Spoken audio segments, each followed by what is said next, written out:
everybody, Tim W. Rago here, games, movies, and vlogs. How the hell is everybody this week? Welcome to episode 4 of Tremors Effects, and sorry if I sound a little groggy or whatever, or not as hyped up as usual when I make my videos. It's currently 8:04 in the morning right now, and I've been up since 7, but you all know how it is. I'm still a little groggy. You've only been up for an hour, and it's like you think you're awake, but then it's like, I gotta wake up a little more. So I'm sorry if I sound like if I'm exhausted still. But anyways, on to this review. Now, after Tremors 3 in the year 2003, there was a 13-episode TV series made by Sci-Fi. Nonetheless, Tremors the series. Now, this show, I just got done watching this last night. I meant to get this review all made last night, but me passing out and and a few technical difficulties with Movie Maker, kept me from doing that. So here we go, on to the review. Now that now that all that's out of the way. Now, Tremors the series. This show was not boring, at all. Seriously. When it comes to the special effects of the show, it's, okay, the first throughout the whole show, they have a blend of CG and puppets. Like, this shot right here is, El Blanco, the albino graboid from Tremors 3, and they made him, one of the central characters of the show. The government keeps El Blanco alive, while every other graboid that's not in perfection gets blown up. So it's okay. And El Blanco is, protected as an endangered species. So, yeah. It's El Blanco's an endangered species, but every other graboid and shrieker gets killed. That don't make any sense. So, yeah, see, here we go. Okay, it's good that in the show that they use a blend of CG and puppets, and they use a lot of puppets. I mean, you can tell where most of the budget for this show went to. Now, the first screenshot that I had was from the very first episode of this, and the effects con that I can see, other than the CGI, actually, is when it comes to El Blanco attacking people, they keep shaking the camera around and adding all this dust, and the attacks get all blurry and you can barely see El Blanco at all. It's really weird when they do it. Everything's all shaky and blurry.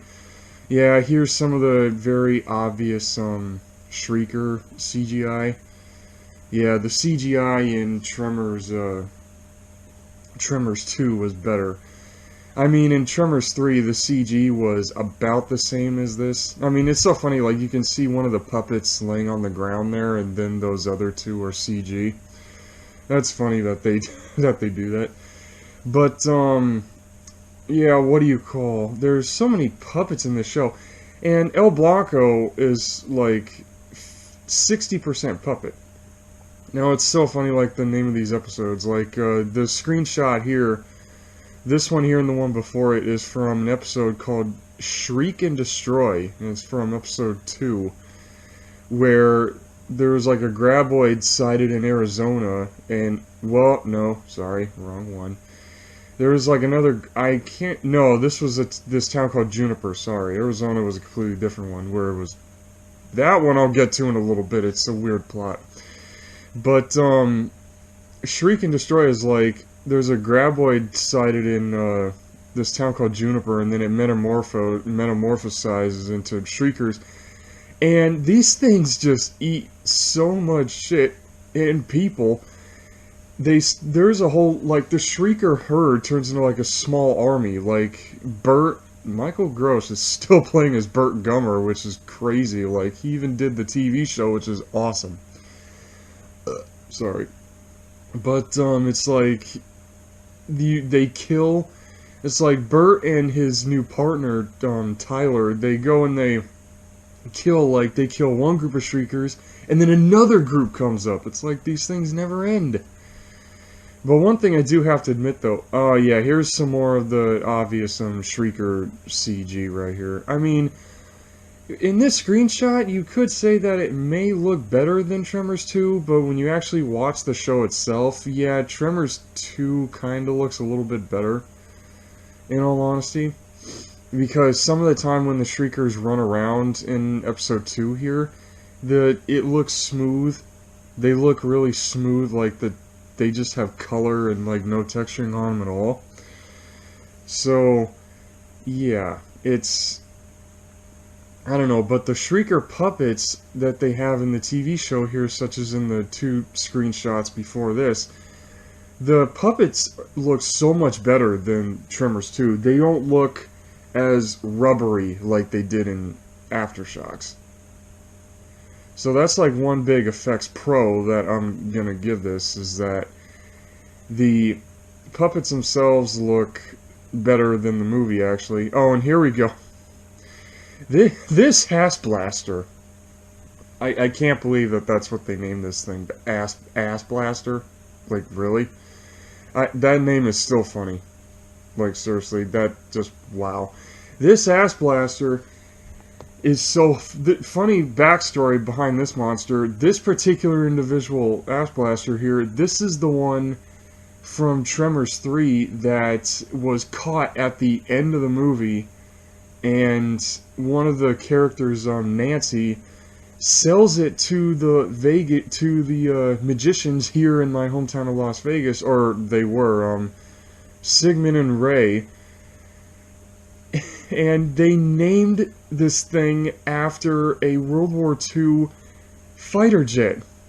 No joke.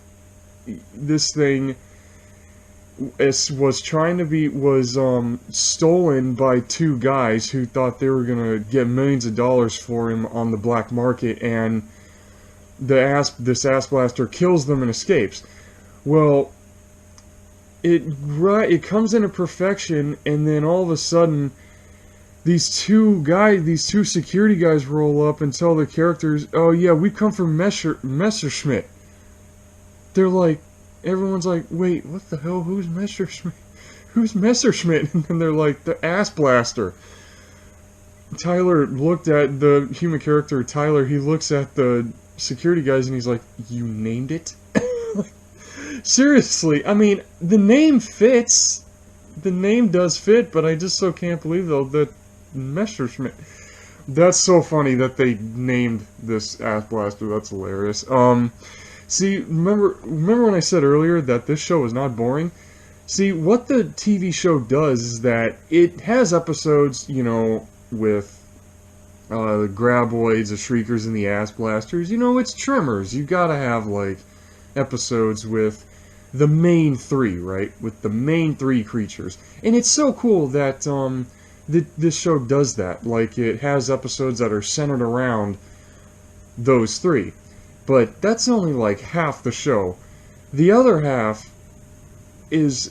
Remember last week when I said Tremors 3 Back to Perfection was when the series goes complete apeshit? And I mean that in a good way, by the way.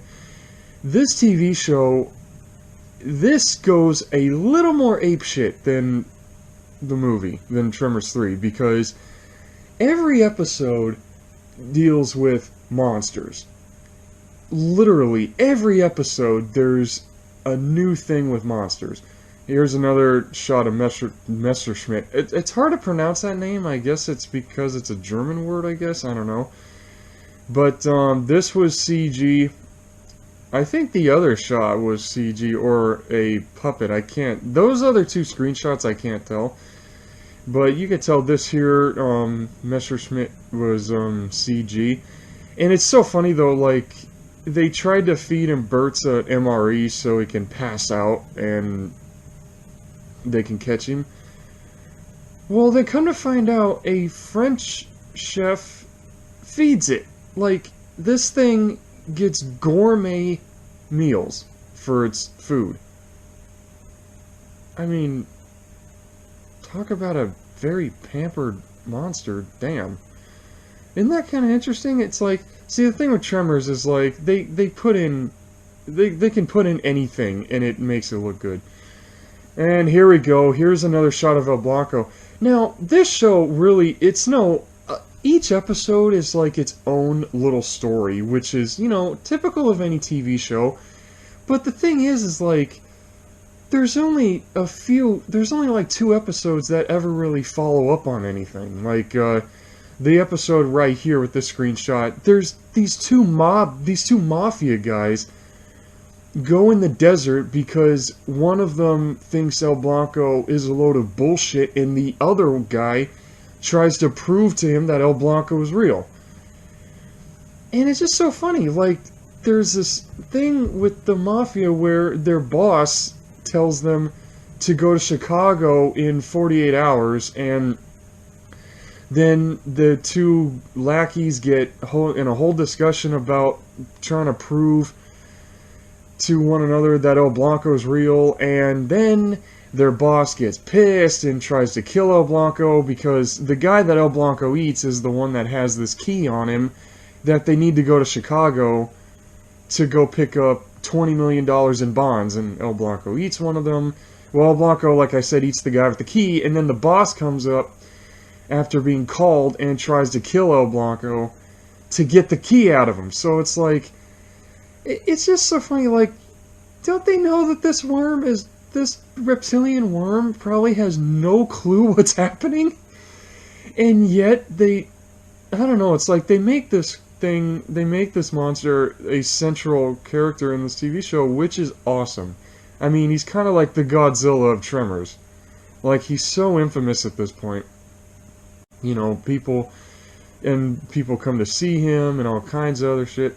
But there's a host of other monsters in this show, which I will be getting to here in a minute. Now, here's an animatronic. This is the mob boss getting eaten right here after El Blanco messes with this harpoon gun that was used to kill him, but he messes with it and kills the mob, and accidentally kills the mob boss with it, but then El Blanco just eats him.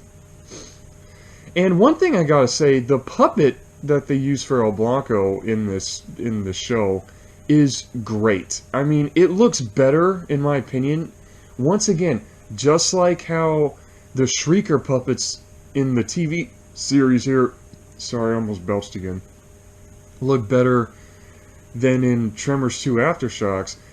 The El Blanco puppet looks way better than Tremors 3. I mean, seriously, just look at the amount of detail that they put on here. Oh my god, this thing. Okay, the thing about... Okay, I've said this a few times already, whatever. The thing about this TV series is that they add in other monsters, and this creature here, made by Christopher Lloyd, his character, Christopher Lloyd's character, his name is Cletus. He's a scientist who worked for this corporation called the Proudfoot Corporation out in Perfection Valley years ago. And it was a top-secret government lab where they had this DNA compound called Mixmaster. And, I did say that, you know, that this TV show never really follows up on much, but I apologize, that was a lie. It does. I'm sorry, it does. They follow up on 2 things, the mob thing and Mixmaster, like a lot. And Mixmaster is like, it allows DNA of different animals to mix. Like, seriously. Like, think of the sci-fi original movies like the... sorry. Like the Sharktopus trilogy. Those are clear definitions of Mixmaster. And that monster is called... The episode was called Project 412. And yes, the name of that monster... From this screenshot here, the one before it, and the next 2, literally its name is 412. Like, that's what Cletus named it. And 412 is a mix of rhino, switchback spider, and I think a jaguar or something like that. Now, the rhino and the jaguar I can see, but the spider, the switchback spider, I don't get it. And it's just so funny, like, and this thing just goes around killing everybody. But there's a point where El Blanco just jumps out of the ground and eats it. But then Cletus explains that it excretes a chemical, like, which is a mix of skunk entrails and panther urine, and it nauseates the enemy. And 412 was created for the Vietnam War, you know, because of its aggressive behavior to kill, and it's programmed to kill on sight, and the chemical to nauseate the enemy, you know what I mean? So it's it's a very kind of a very effective weapon. And El Blanco jumps out of the ground, eats it, but then all of a sudden he pukes it back out. He pukes this thing back out. But what sucks is that they don't show 412 flying out of El Blanco's mouth. Like, that's the one thing I wish they really could have put in this episode. And if you notice on El Blanco, the texturing on the inside of his upper jaw, I mean, on his mouth, it looks really smooth, which is an effects con if you look at it. Like, there's hardly any texturing on it at all. But then you look at 412 just covered in El Blanco's spit. And I just so wish that they could have shown 412 getting puked out. Like, that's the one other con that I have with this TV show. I can't say anything about the CG because, you know, it's 2003 and, you know, CG was still a new thing. I mean, yeah, sure, there's movies that was made in the 2010s with really obvious CG, but, you know, for the early 2000s, you can kind of make an excuse for it. I mean, 412's design, I love his design. His design is like this four-limbed, I don't know why, I love quadrupedal monsters. But look at his head. I mean, does this thing even have a head? I mean, look at it. It has a double split jaw, bottom jaw, and the horn between its eyes. It just looks super freaky. Its head looks weird. But the rest of it looks cool, though.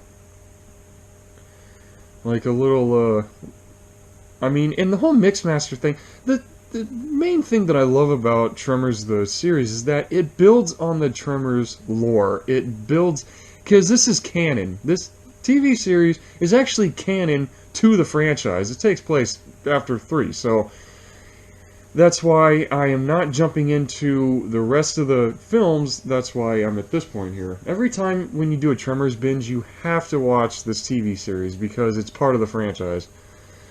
And this whole Mixmaster thing, it builds on the. See, there you go. Look at 412's face. It's just like, wow, it's super freaky.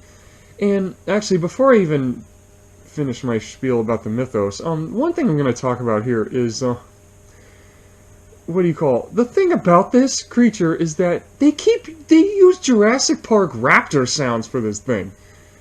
Like, they use tiger sounds. They use, no, not tiger, lion, Jurassic Park raptor sounds. That is so weird. Like, they don't even hide it. They just flat out use the raptor noises from the Jurassic Park films. That's weird. I mean, really? It's like clear as day. They don't even try to mix it up with another sound to make it sound different. No, they just like flat out, there it is. Like, it's so identifiable. I mean, I guess because, oh yeah, here's where 412 dies after Bert makes a homemade flamethrower and uses it on it, despite Cletus's what do you call, dislike for it. And there's Cletus he's off to the far right. Bert Gummer, he's obvious. Look at him, looking all badass. And then the guy I mentioned, Tyler, he's the dude with the blue hat on, standing in between the two. What do you call? So much to Cletus's dismay, Bert Gummer just fries this thing, but Cletus buries him because Cletus raised 412 when he was a little guy, so It was like one of those, you know, the monster is not really a bad creature, even though it kills, trying to kill him half the time, you know. Cletus is just trying to make everyone realize that he's, you know, he's his buddy. And then there's this. I mentioned Mixmaster. Well, here's another Mixmaster episode. Doesn't this thing look something very Lovecraftian? This thing reminds me of something from the Cthulhu mythos. It's weird. The backstory behind this thing, the episode was called Ghost Dance. And you can see why. The weird backstory that this monster has, it's mixmastered bacteria. It's bacteria blended with other bacteria, blended with other bacteria. I mean, seriously, this thing is living bacteria. But it moves by itself, and it looks like a ghost, and it's just so freaky the way they explain this. And this thing likes water. It sucks up water. And they've shown that when people get mummified, and they show an apple getting turned to mush.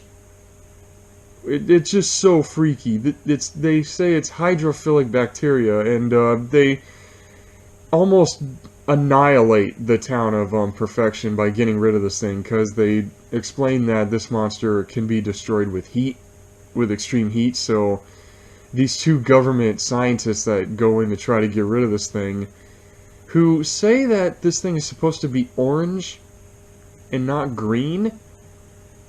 But the green actually works a lot better, because if it was orange, it wouldn't have been as effective, in my opinion. So the green really looks a lot better, it makes it look creepier. And they almost napalm Perfection Valley. They said they had a National Guard unit and for a surgical strike with napalm to annihilate this thing.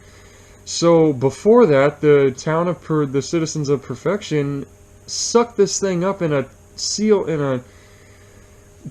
tightly sealed vacuum, and they sucked the whole thing up. And that's Tyler in the hazmat suit with the homemade vacuum made out of parts in the Desert Jack's Graboid Adventures garage.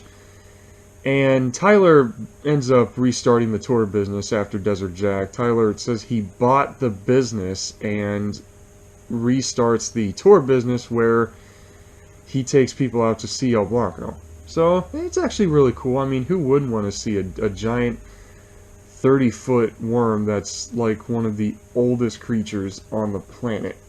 I mean, he is El Blanco. They do explain in Tremors 3 that El Blanco is, that the graboids from 3 are 300 years old, and presumably El Blanco is one of those graboids.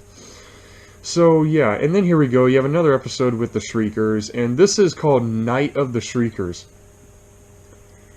I mean, seriously, Night of the Shriekers. That's like, it can't. I bet you the makers of this were playing on the zombie movie Night of the Living Dead.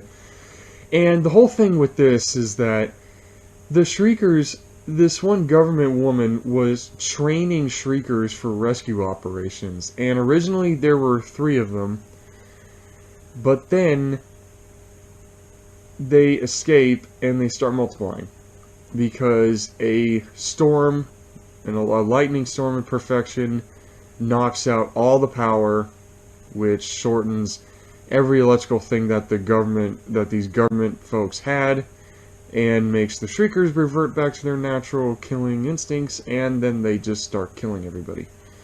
I mean, seriously, the thing with these monsters is you can't control them. They're like xenomorphs, you know. You can't control them. You try and you fail, and they end up reverting back to their normal selves anyways.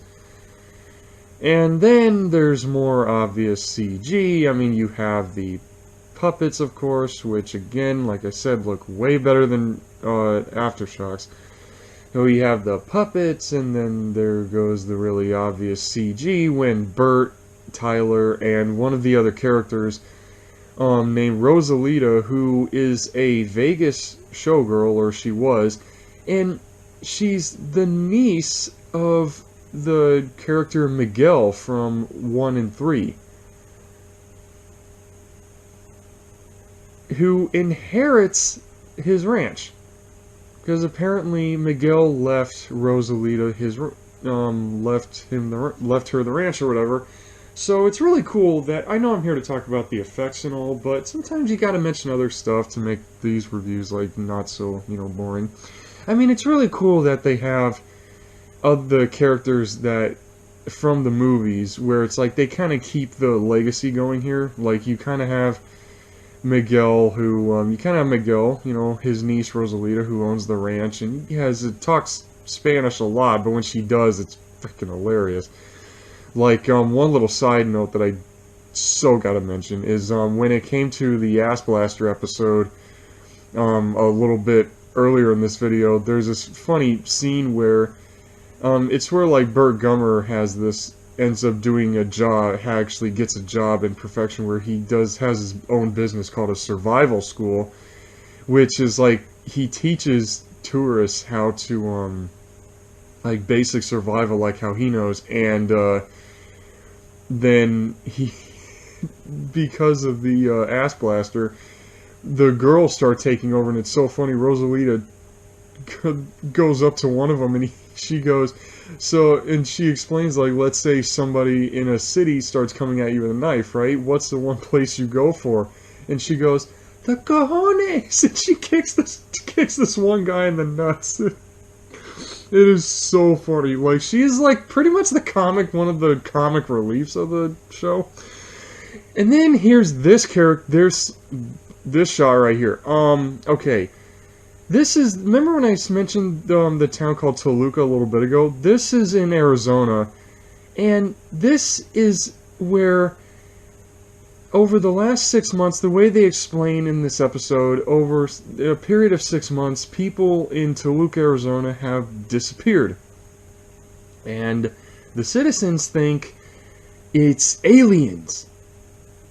Aliens. Yes, I did the hands with the meme a little bit ago as I said that. And they think it's aliens that took away their townfolk. But no, it's a graboid. And the reason why the graboid is eating people is because of that big satellite dish, or known as the IGC, which has been sending out a lot of vibrations every night and attracting the graboid to that spot. And it's compared to, like, the Yellowstone bear that's found the garbage dump and gets used to eating in that area. So, basically the same idea. So yeah, it's so weird that the people of Toluca think it's aliens from outer space, but come to find out it was a graboid, and then Tyler and Bert get blamed and get called government stooges and all.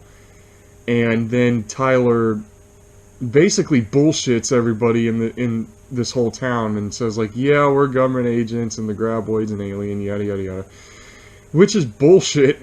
They just to get the people of Toluca to stop, messing with them and trying to and making them stop being assholes. Now, okay, this thing is freaky. This is the freakiest episode of this whole show. Here's another Mixmaster episode. There's a lot of episodes that deal with Mixmaster. I mean, a lot.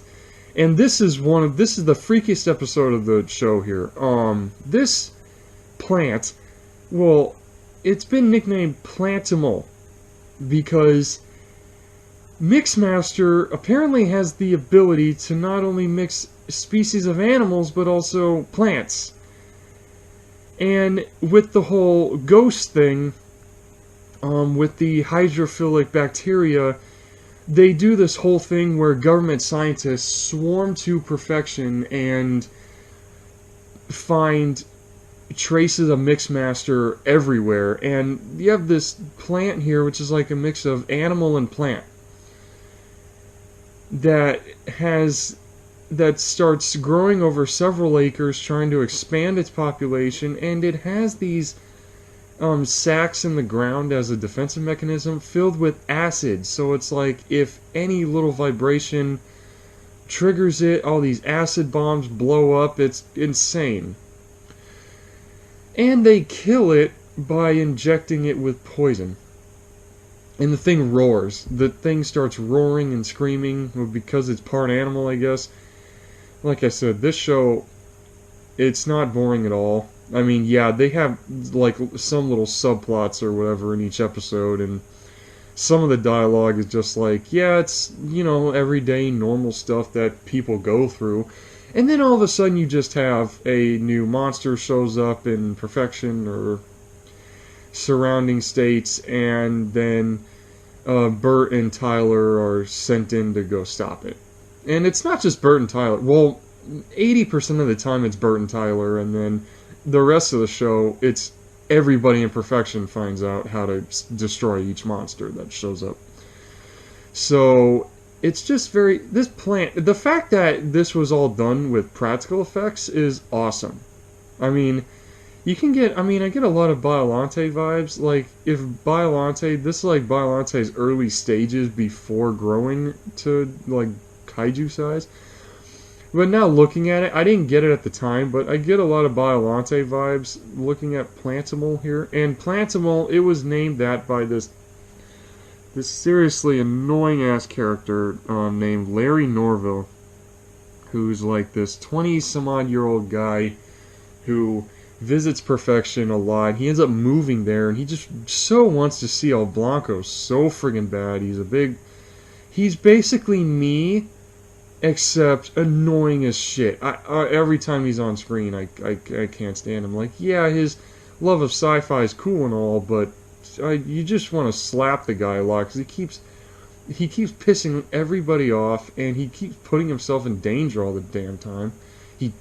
Oh my god, he's so annoying.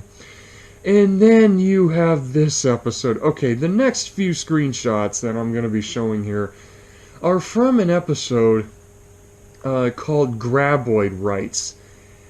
And this is crazy. This is actually my second favorite episode of this show. Project 412 was my first favorite episode. This is my second favorite episode, Graboid Rights.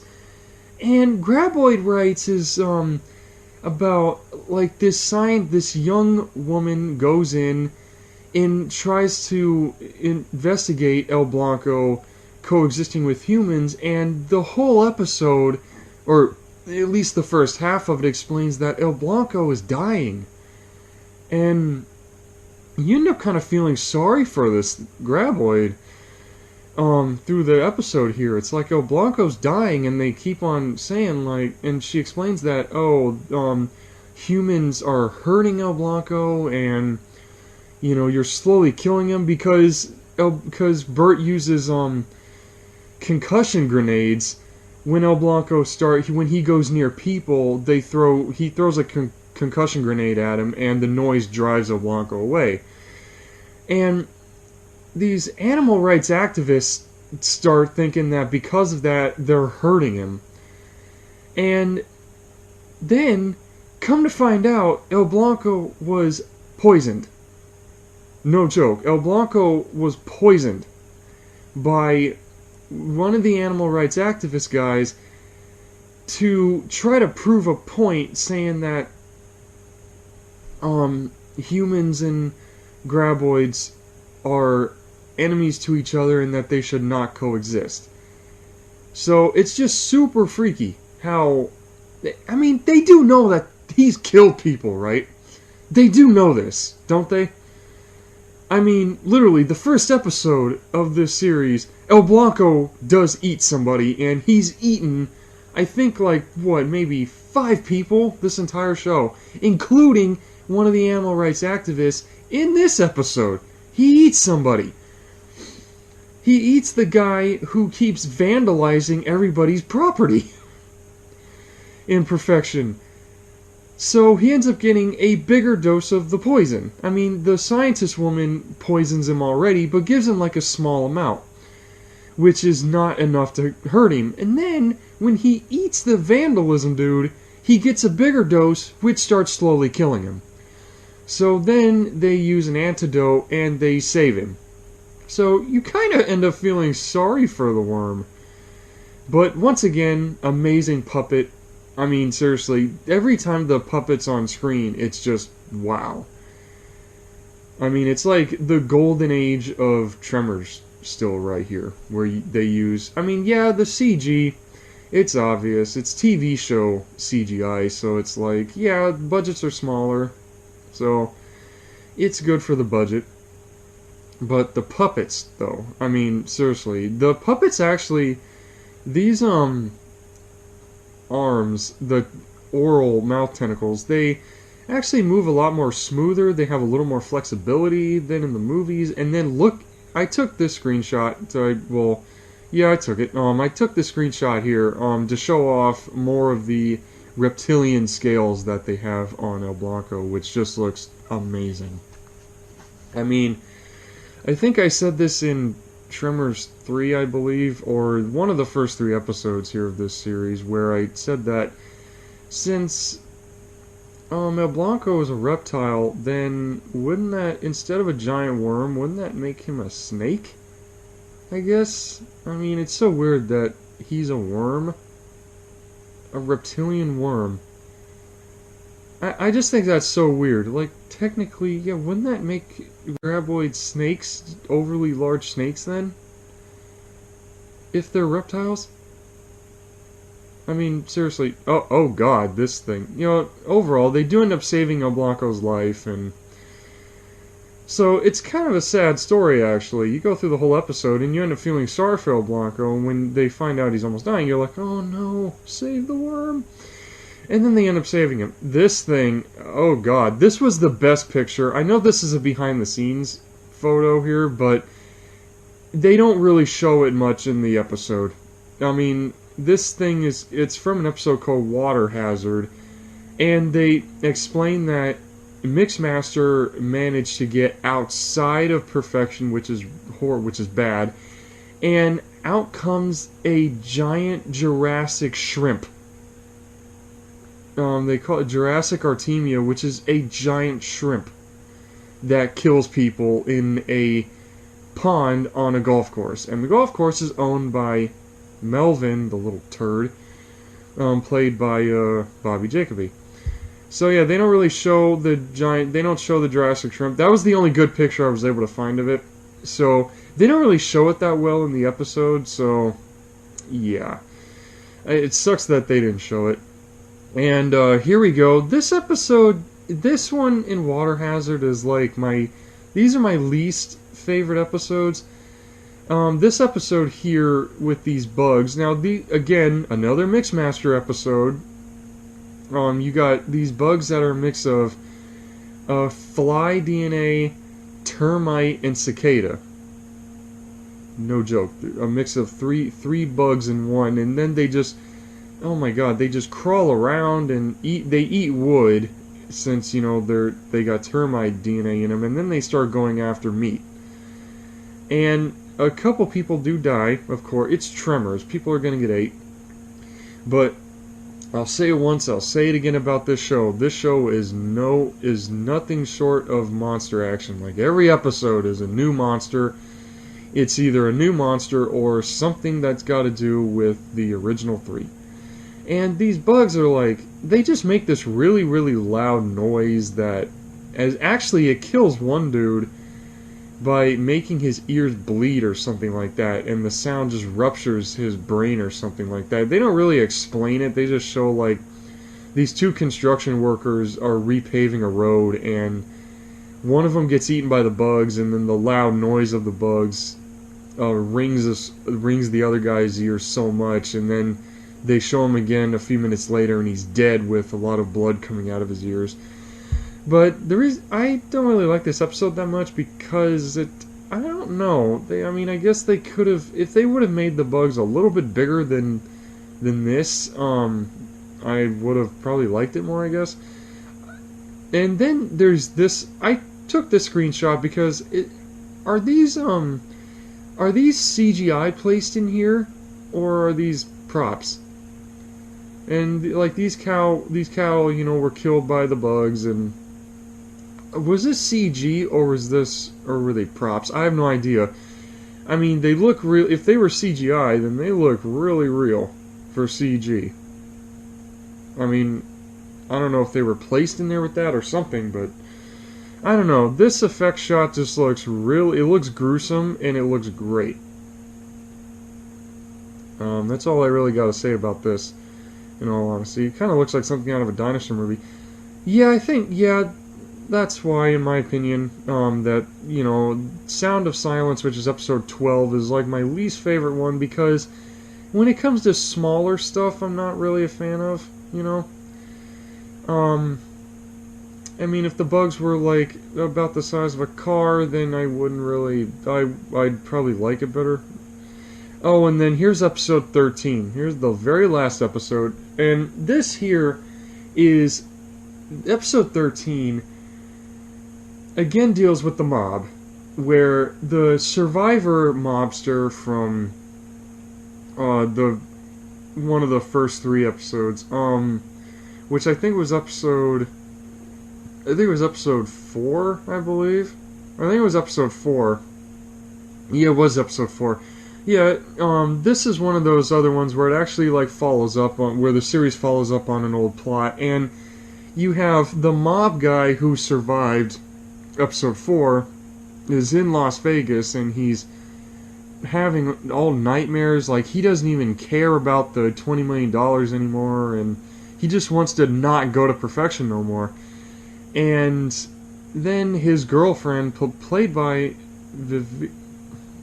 Vivisha A. Fox, nonetheless, who's his girlfriend, or pretends to be anyway, makes him go back, talks him into going back to perfection to kill El Blanco so they can get the key out of him and get the $20 million in bonds. Like, they're so focused. Like, I guess when it comes to the mafia, they just want their money, and they'll do anything to get it. So, once again, the couple mobsters put a hit on El Blanco, and it's like, can't they leave this damn worm alone? Seriously, he's an endangered species, for Christ's sake. Man, leave the damn thing alone. So what they do to get him out of the ground is they lure him up with noise, which is this weird song. Almost, it's not jazz. I guess it's jazz, but or something, I don't know. And then when he's out of the ground, they use a sound wave gun on him, which knocks El Blanco out. It overrides his hearing, and it makes his hearing hurt or something like that for a little bit. And he's still awake and alive, but they just knock him out for a little bit. Well, for a while, actually. And then they kidnap him. They basically kidnap him. Literally, El Blanco gets kidnapped in this episode. This is just weird. Like, seriously. Yeah, El Blanco getting a graboid getting kidnapped by 2 members of the mob to have Tyler cut him open to get the key out. Like, seriously, when you watch the show, I know it sounds weird hearing me talk about the plots of these episodes, but when you watch it, this is one of those shows where you just have to watch and see for yourself. And okay, remember with 412 when I said like that they use velociraptor noises from Jurassic Park? Well, El Blanco here in episode 13, they use the brachiosaur noises from the first Jurassic Park. Brachiosaur noises. Like, really? And once again, well, the thing is that here, when it came to 412 and they used the raptor sounds, they didn't hide them. They didn't mix them, nothing. El Blanco, on the other hand, in episode 13 here, they mix it with a few other sounds, but that's only like half the time. The other half the time, you can clearly hear the Jurassic Park Brachiosaurus sounds. Like, seriously, like, why would they use Jurassic Park sounds in here? It's just so freaky. I mean, I guess the reason why is that for El Blanco it makes sense because El Blanco is prehistoric, technically. It's a Precambrian animal, so I mean, I guess technically since El Blanco is prehistoric, that would make sense for him to make those kinds of sounds. So, yeah, but the one thing, though, that kind of confuses me is that, I mean, when it comes to El Blanco's main vocalizations, they use the roars from Tremors 2. Those loud screeching sounds that those 2 graboids make before they reveal the Shriekers in 2. So it would make sense that, okay, that's what a graboid sounds like. But then in episode 1 they use shrieker sounds, and apparently El Blanco made those noises, which does not make any sense at all. That's one other con that I have with the show. I mean, there's only like just the two cons I have with the show is I can't remember now what my other con was. What do you call it? Just the weird the shrieker sounds used for El Blanco, that's one con, and then the other one is mainly that I remember now, sorry. What was it? My other con was the blurry shakiness when El Blanco attacks people. Like, they couldn't just focus the camera like they did in the first couple movies. But yeah, see, here we go, more shots of the very well detailed El Blanco puppet. I mean, seriously, just every time they show this puppet more than the CGI, which is awesome. I mean, I am more of a fan of CGI, but I do love puppets every once in a while because it's just like how, I mean, a lot of you monster fans out there, I know you guys love puppets more than CG, you know, and hey, it works. For Tremors, it really does work. Especially in this TV series. It really makes it look like there's a real physical animal in front of the camera. So I can see why a lot of Tremors fans love the puppets a lot more. And this TV series is no exception. I mean, like I said, the Tremors here is a pure example of special effects getting better and better as the years go along. Because the way this puppet moves, it doesn't look as stiff as they did in Tremors 2 Aftershocks. In the first movie, you can't really say anything about the first movie, really.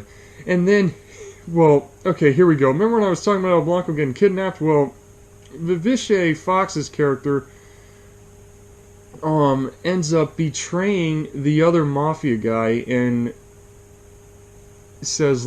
wants to claim all the $20 million for herself, but then El Blanco wakes up and eats her. Like, when you see this woman getting eaten, it's like, okay, yeah, you deserved it. She so deserved to get ate like this. And what's just so funny is, I don't know, it's like, when people get ate, it's like, they really do deserve to get eaten. In all honesty. I mean, when El Blanco eats, like, with the exception of, like, two characters, one